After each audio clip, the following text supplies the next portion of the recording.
গুমের শিকার ইউপিডিএফ নেতা মাইকেল চাকমা দায়ীদের বিরুদ্ধে ব্যবস্থা নিতে ট্রাইব্যুনালে অভিযোগ দাখিল করেছেন। সকালে আন্তর্জাতিক অপরাধ ট্রাইব্যুনালে চিফ প্রসিকিউটরের কাছে অভিযোগ দায়ের করেন তিনি।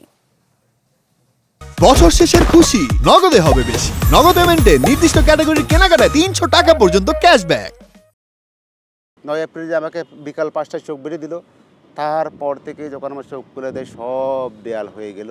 শেখ হাসিনার আমলে জীবনের 5 বছর 4 মাস কোথায় ছিলেন, কারাই বা গুম করেছিল, সেই হিসেব খুঁজতে সকালে আন্তর্জাতিক অপরাধ ট্রাইব্যুনালে এসেছিলেন ইউপিডিএফ নেতা মাইকেল চাকমা। এ সময় চিফ প্রসিকিউটরের কার্যালয়ে মৌখিকভাবে অভিযোগে মাইকেল চাকমা বলেন 2019 সালের 9 এপ্রিল রাজধানীর কল্যাণপুর থেকে তাকে কারা যেন তুলে নেয়। এরপর তার পরিবার নানা দাঁড়ে দাঁড়ে ঘুরেও তার সন্ধান পায়নি। শুধু তাই নয়, তার খোঁজ চেয়ে করা রিটও শুনেনি হাইকোর্ট। বললেন কি হয়েছিল সেদিন।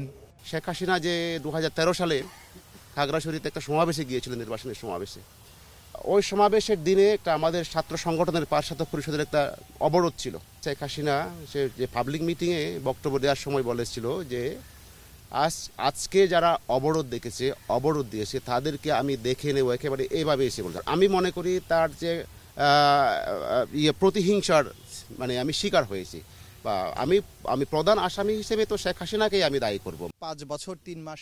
মাইকেল চাকমার এই অভিযোগ গ্রহণ করে চিফ প্রসিকিউটর বললেন তারা এই অভিযোগের তদন্ত করবেন।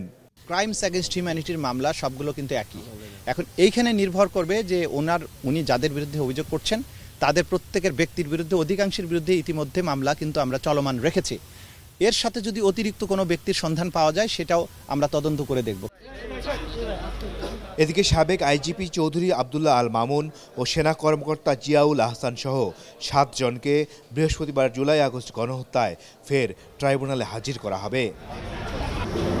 মাসুদুর রহমান, চ্যানেল 24, ঢাকা।